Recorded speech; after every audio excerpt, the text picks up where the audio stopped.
That's right, that's Tistina of all things. We have some Drytron as well, and Dinomorphia. Oh, and Water. Make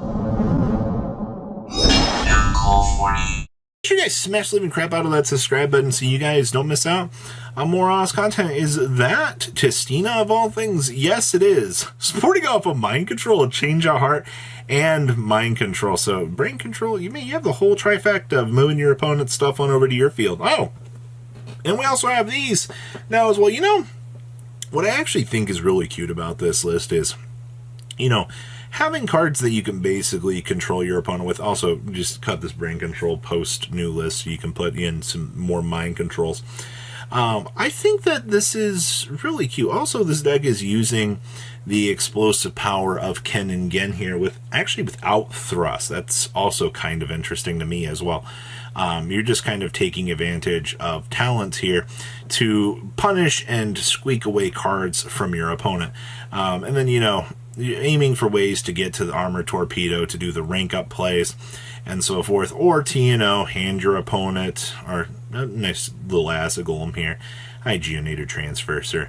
How are you? On the baseline of things, you get the explosive power of Tistina for playing ignorant little control with your opponent. And then, on the baseline, you can hand an Acid Golem on over to your opponent and watch them kind of struggle out here to find a way to kind of handle the problems with this.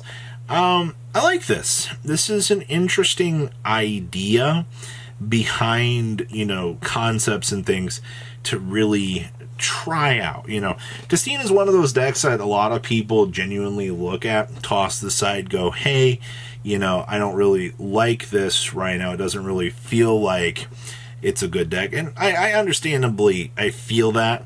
I just think that there's a decent amount of potential in the ideas behind this, especially for, big old boss monsters. So, Tistina actually showcasing some goodness out here.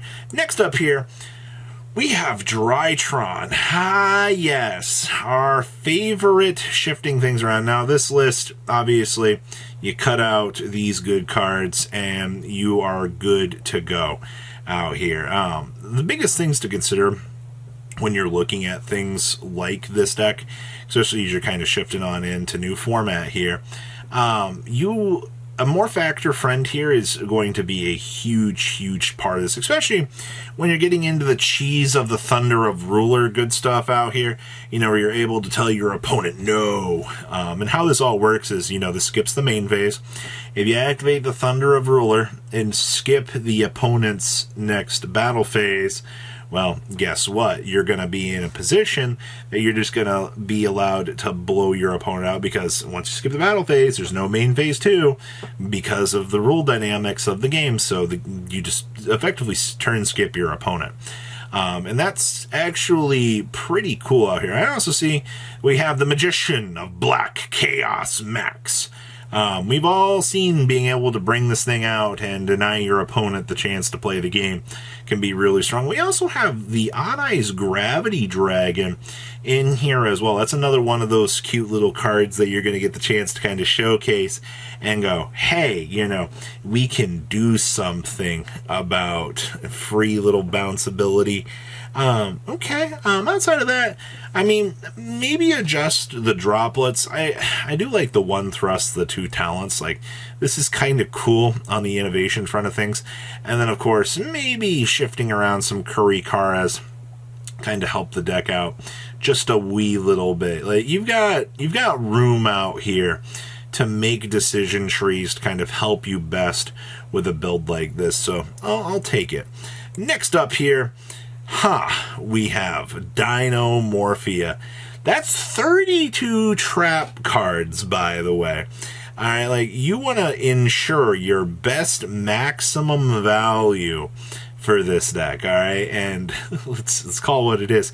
Telling your opponent that they're not going to get the chance to, you guessed it, play the game is going to be great. Also, I want to give a shout out here to Zark.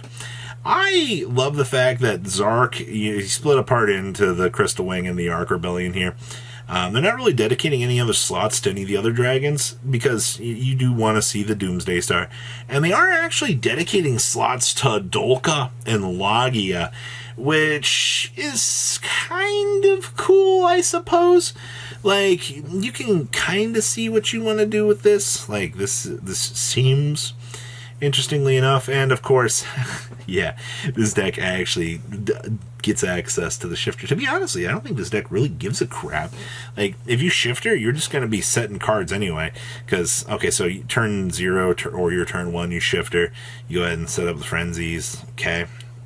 You're kind of able just to kind of do your thing. Or, you know, if you shifter your opponent on their turn 1, that'd be your best optimal. And then, you know, that way you can go ahead and set your frenzies. And then going into the next turn, you go ahead and deploy the Rextrums and do your thing. Yeah. This deck still is a very scary threat in the meta. I think a lot of people, they look at 30 traps and they're like, zoink, Scoob. Like, why would I ever play this? Yeah, you die to heavy backer removal sometimes if you don't have this, but it's kind of the risk you take playing a deck like this, you know. Dino Morbid, good stuff.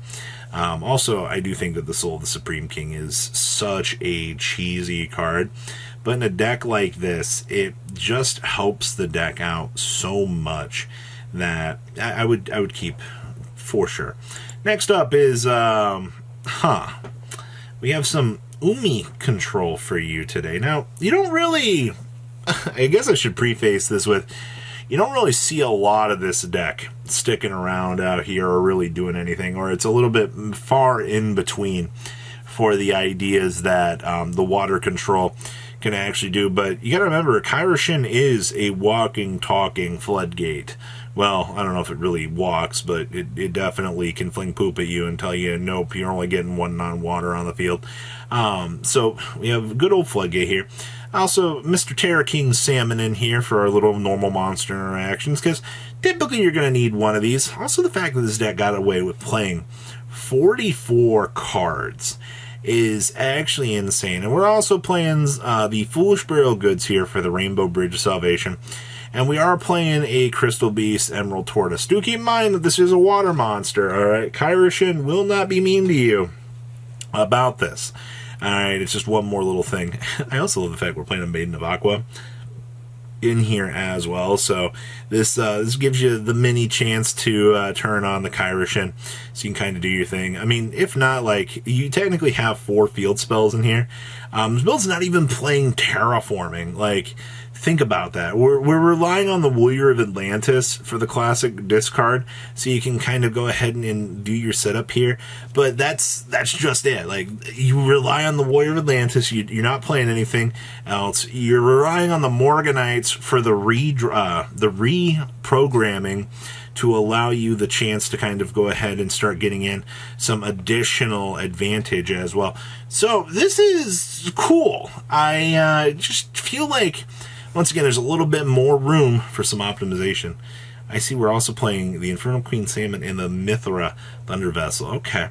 Next up here, we have Plunder Patrol for you. Now, I'm not all that surprised to see that Plunder Patrol is going to be sailing the 7 seas here, and getting the chance to kind of sit at the dinner table now for the meta kind of going forward here. The idea behind this deck is still the same. I mean, you're setting up your negates through this, and then you're rolling through, you know, most of your Plunder Patrol ships, aka good old Captain down here, kind of assist you doing your thing. And, of course, you know, Bahamut Shark into the Totally Awesome. Yeah, that's totally awesome that you can do that. But nothing changes with this deck. You know, this deck doesn't rely on crazy floodgates to get things going. It doesn't need to go through, you know, all this little crazy, insane stuff. No. The deck is still going to be incredibly straightforward. That does not change. And I think that's going to give this deck kind of maybe the chance to still stay in the lower half of the rogue category. Every once in a while, this deck does kind of move up a little bit and try to scare people a little bit. It's definitely a very strong deck if you want to start off the format with this, just to see where you can go. You know, so that is everything that we have for today. A lot of crazy, interesting ideas that transition over beautifully, and that's personally what I like to see, when our meta can give us a nice chance to, you know, start with some good ideas. So what do you guys think about the very interesting, good stuff to come? Please comment down below, tell me what you guys think, and I'll see your beautiful faces back here later today, guys. Peace. patrons. Thank you.